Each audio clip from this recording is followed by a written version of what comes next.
तारीख थी 22 अप्रैल 2025। ये दिन अब हमारी यादों में हमेशा के लिए एच्ड हो गया है। एक ऐसा दिन जो गहरे गम से ढका हुआ है। खूबसूरत वादी पहलगाम, जो कि अमन और शांति के लिए जानी जाती है, वहां एक अनकही दहशत फैलाई गई। आतंकवादियों ने, नफरत के वो घटिया लोग जो द रेजिस्टेंस फ्रंट से जुड़े थे, जो कि लश्कर ए तैयबा का ही एक हिस्सा है, एक बेहुदा हमला किया। उन्होंने इस शांत जगह को अपने अंधेरे का अड्डा बनाने की कोशिश की और उन लोगों को निशाना बनाया जो जिंदगी और मासूमियत की निशानी थे। हमारा दिल उनके लिए लाखों टुकड़ों में बिखर गया। पूरा देश उस दिन रोया, दुख और अविश्वास में एक हो गया। ये सिर्फ एक घटना नहीं थी, ये भारत की आत्मा पर किया गया एक गहरा जख्म था। हमले की बेरहमी देखकर रूह कांप उठी। 26 मासूम जानें हमसे बेरहमी से छीन ली गई। वो आम लोग थे, अपनी जिंदगी जी रहे थे। माँ बाप, जवान बेटे और प्यारी बेटियां। बहुत सी औरतें और मासूम बच्चे भी थे जो इस क्रूरता के बिल्कुल भी हकदार नहीं थे। उनकी हंसी अचानक खामोश हो गई, एक गहरी खाली जगह बन गई। उनके भविष्य के छोटे छोटे सपने पल भर में बुरे सपने में बदल गए। आतंकवादियों ने, जिनमें इंसानियत नाम की कोई चीज नहीं थी, कोई रहम नहीं दिखाया, कोई दया नहीं दिखाई। उन्हें लोगों के दर्द और तकलीफ में मजा आ रहा था। ये सिर्फ एक हमला नहीं था, ये एक सोची समझी, खून की प्यासी नरसंहार थी। हमारे लोगों के खिलाफ एक घिनौना जुर्म था। इंटरपोको ने अपनी घटिया हरकत से कुछ ऐसा किया जिसकी कल्पना भी नहीं की जा सकती। कुछ ऐसा जिससे रूह कांप उठी। उन्होंने पतियों को उनकी पत्नियों के सामने मार डाला, एक जानबूझकर किया गया आतंक का प्रतीक। ये हमारे संस्कृति के एक पवित्र और प्रिय प्रतीक सिंदूर पर सीधा हमला था। सिंदूर हमारे लिए सिर्फ एक श्रृंगार का निशान नहीं है, ये वैवाहिक सुख का एक गहरा प्रतीक है। प्यार, प्रतिबद्धता और एक महिला की गरिमा का प्रमाण है। इतनी दुर्भावना से इस पर हमला करना हमारी प्राचीन भारतीय संस्कृति के सुंदर ताने बाने पर हमला करना था। उन्होंने बेवकूफी में हमारी अदम्य भावना को तोड़ने की कोशिश की। उनका उद्देश्य उन चीजों को अपवित्र करना था जिन्हें हम अपने दिलों में सबसे पवित्र और प्रिय मानते थे। भारत अपनी नींव तक हिल गया था। दुहक की एक लहर, जिसके बाद धर्मी क्रोध आया, हमारे विशाल देश में फैल गया। इस दुनिया में ऐसी अमानवीय बर्बरता कैसे हो सकती है? कोई व्यक्ति या समूह प्यार, जीवन और पवित्र मिलन के प्रतीकों को कैसे निशाना बना सकता है? सिंदूर पर किया गया जघन्य हमला हर भारतीय महिला के सम्मान पर हमला माना गया। यह हमारी गहरी जड़ों वाली परंपराओं, हमारे पोषित मूल्यों, हमारे जीवन जीने के तरीके पर एक निर्लज्ज हमला था। लेकिन भारत, हमारी मातृभूमि, एक ऐसा राष्ट्र नहीं है जो विपत्ति में आसानी से टूट जाए। हमारी लचीली भावना, हालांकि गंभीर रूप से घायल हुई थी, फिर से उठने के लिए नियत थी, मजबूत और अधिकृत। आतंक का यह घिनौना कृत्य अनुत्तरित नहीं जाएगा, हमें याद रहेगा और हम कार्रवाई करेंगे। पहलगाम नरसंहार से उपजे असहनीय दर्द और पीड़ा ने निराशा को जन्म नहीं दिया। इसके बजाय इसने हमारे राष्ट्र के दिल में एक दृढ़, अडिग संकल्प को जन्म दिया। हमारी सरकार ने ध्यान से सुनते हुए निर्दोष पीड़ितों की खामोश चीखें सुनी। उन्होंने राष्ट्र के एकीकृत रोने, त्वरित और निर्णायक न्याय की गहरी मांग को गहराई से समझा। भारत तब तक खड़ा नहीं हो सकता था जब तक उसके नागरिकों का नरसंहार किया जा रहा था और उसकी संस्कृति पर हमला किया जा रहा था, एक असहाय दर्शक के रूप में। इसलिए एक निर्णय लिया गया, एक ऐसा निर्णय जो दृढ़ दृढ़ और बिल्कुल अटल था।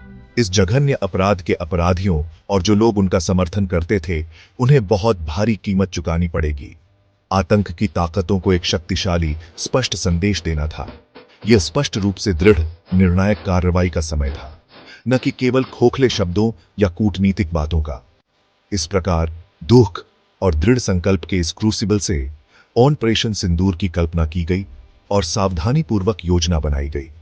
इस महत्वपूर्ण मिशन के लिए चुना गया नाम अपने आप में एक उल्लेखनीय रूप से शक्तिशाली और उत्तेजक कथन था। यह खोए हुए निर्दोष जीवन के लिए धार्मिक प्रतिशोध के एक पवित्र वादे के रूप में कार्य करता था। यह हमारे अमूल्य सांस्कृतिक सम्मान और विरासत की रक्षा के लिए एक पवित्र प्रतिज्ञा के रूप में खड़ा था। सिंदूर, वह जीवंत सिंदूर का निशान, जीवन, वैवाहिक पवित्रता और शुभता का प्रतीक, अब विरोधाभासी रूप से हमारे देश के धार्मिक रोष और न्याय की मांग का नाम बन गया। यह ऑपरेशन पहलगाम में क्रूरतापूर्वक बुझाए गए हर कीमती जीवन के लिए किया जाएगा। यह शोक में बहाए गए हर आंसू के लिए होगा। यह हमारी महिलाओं, और हमारी प्राचीन परंपराओं की अहिंसक गरिमा के लिए एक दृढ़ मौकिफ होगा।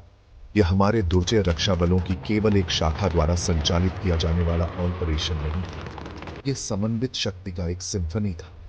शक्तिशाली भारतीय सेना, अपनी वीरता और बलिदान के लिए प्रसिद्ध बहादुर भारतीय वायुसेना, हमारे आसमान के संरक्षक और स्थिर भारतीय नौसेना, हमारे समुद्री सीमाओं की महाफौज, सभी सेनाएं शामिल हुई। वे एक साथ एकजुट दुर्जय इकाई के रूप में आए, सीमा पार आतंकवाद के लगातार और घृणित संकट के खिलाफ एक संयुक्त मोर्चा। इस प्रयास में उनका सहज तालमेल हमारी सबसे बड़ी ताकत होगी। उनका त्रुटि रहित समन्वय और साझा उद्देश्य मिशन की पूर्ण सफलता सुनिश्चित करने का आधार है। वे भारतीय लोगों की सामूहिक इच्छा को क्रियान्वित करने के लिए पूरी तरह से तैयार थे। वे हमारी प्यारी मातृभूमि को किसी भी खतरे से बचाने के लिए तैयार थे। ऑपरेशन सिंदूर राष्ट्रीय सुरक्षा के संबंध में भारत की विकसित और नई सामान्य नीति का भी एक स्पष्ट प्रकटीकरण है। भारत अब आतंकवाद के हमारी अपनी सीमाओं के भीतर हमला करने, तबाही और विभेद का कारण बनने का इंतजार नहीं करेगा। नए सिद्धांत ने तय किया कि हम दुश्मन से लड़ेंगे। हम आतंकवादियों को उनके कथित ठिकानों, उनके प्रशिक्षण मंदिरों, उनकी मांगों में बेरहमी से शिकार करेंगे।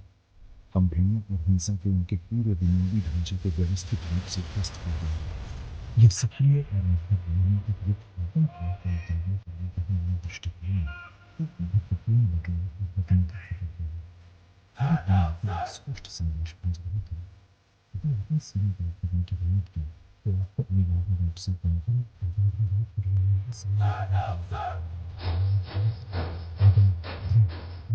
की रक्षा करने में पूरी तरह से सक्षम। 6 और 7 मई 2025 की रात को भारतीय शेर दहाड़ा और उसकी गूंज दूर दूर तक महसूस की गई। अंधेरे की आड़ में हमारे उच्च प्रशिक्षित और प्रेरित विशेष बल चुपके और उद्देश्य के साथ आगे बढ़े।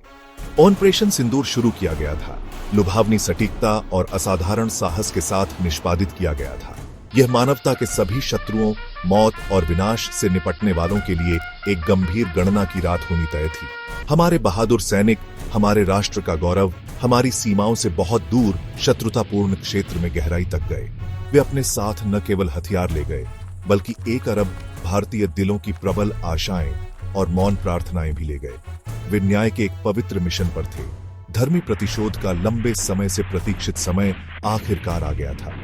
इस महत्वपूर्ण ऑपरेशन के लिए निर्धारित लक्ष्य स्पष्ट थे और सटीक खुफिया जानकारी के माध्यम से सावधानी पूर्वक पहचाने गए थे। 9 रणनीतिक रूप से महत्वपूर्ण आतंकवादी लॉन्च पैड और उनके संबद्ध प्रशिक्षण शिविर, आतंक के ये नापाक अड्डे जहां से भारत के खिलाफ अनगिनत हमलों की साजिश रची गई थी और उन्हें लॉन्च किया गया था। पाकिस्तान के कब्जे वाले कश्मीर और यहां तक कि मुख्य भूमि पाकिस्तान के अंदर 100 किलोमीटर की गहराई तक स्थित थे। इन स्थानों से काम करने वाले आतंकवादी और उनके राज्य प्रायोजक शायद मूर्खतापूर्ण ढंग से मानते थे कि वे सुरक्षित हैं, अच्छी तरह से छिपे हुए हैं और भारत की दंडात्मक पहुंच से परे हैं।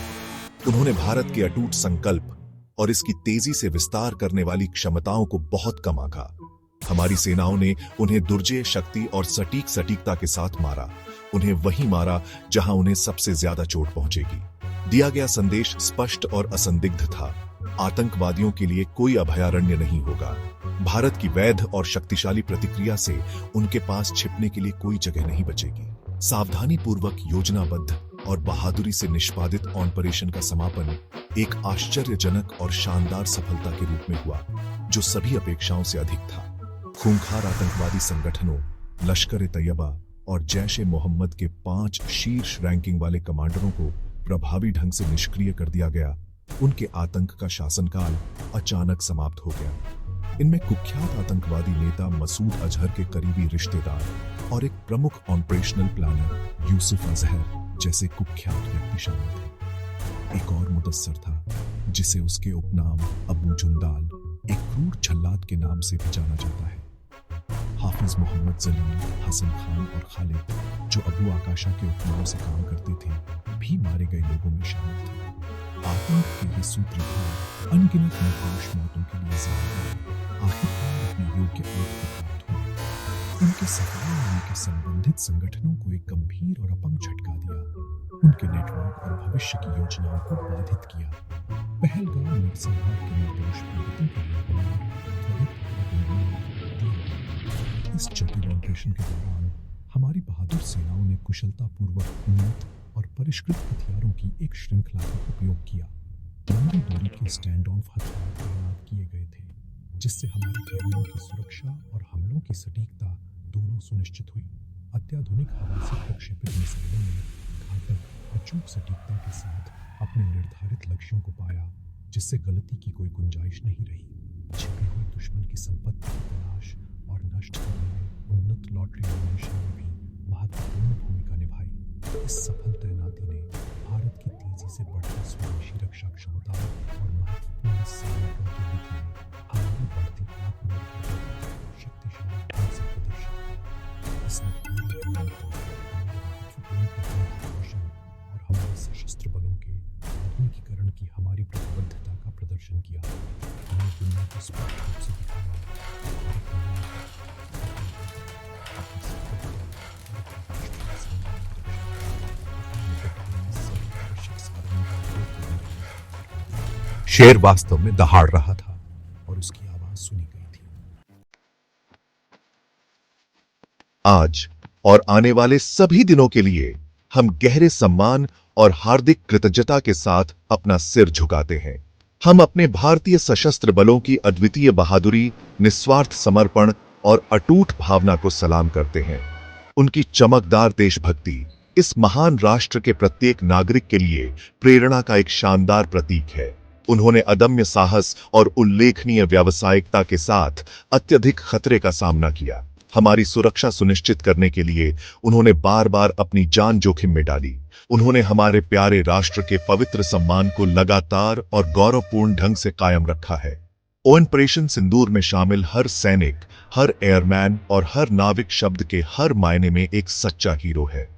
उनका अपार बलिदान और अटूट समर्पण एक कृतज्ञ राष्ट्र कभी नहीं भूलेगा। जय हिंद की सेना।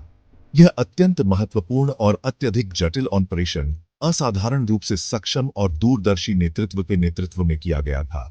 भारतीय सेना के सैन्य संचालन महानिदेशक DGMO lieutenant general Rajiv Ghai ने विशेषज्ञ रूप से मिशन को उसकी कल्पना से लेकर उसके सफल समापन तक निर्देशित किया।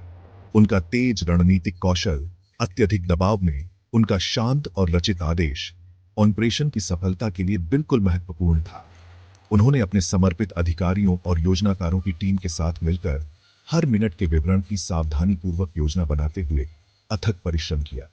फिर उन्होंने किसी भी संपार्श्विक क्षति को कम करते हुए दुश्मन पर अधिकतम प्रभाव सुनिश्चित करते हुए योजना को त्रुटिरहित ढंग से निष्पादित किया। इस तरह का उत्कृष्ट नेतृत्व भी हमारी सशस्त्र सेनाओं को इतना दुर्जेय, सम्मानित और हमारे विरोधियों द्वारा भयभीत बनाता है। हमें उनकी असाधारण क्षमताओं और उनके दूरंदेशी दृष्टिकोण पर बहुत गर्व है। वे आधारशिला हैं जो भारत को मजबूत, सुरक्षित और लचीला बनाती है। ऑपरेशन सिंदूर केवल एक सफल सैन्य हमले से कहीं अधिक था। यह पूरे वैश्विक समुदाय को भेजा गया एक गहरा, शक्तिशाली और गुंजयमान संदेश था। भारत किसी भी परिस्थिति में, किसी भी रूप या अभिव्यक्ति में आतंकवाद के संकट की बर्दाश्त नहीं करेगा। जब हमारे पोषित सांस्कृतिक प्रतीकों को अंधेरे की ताकतों द्वारा पूरी तरह से अपवित्र किया जाता है, तो हम चुपचाप खड़े होकर नहीं देखेंगे।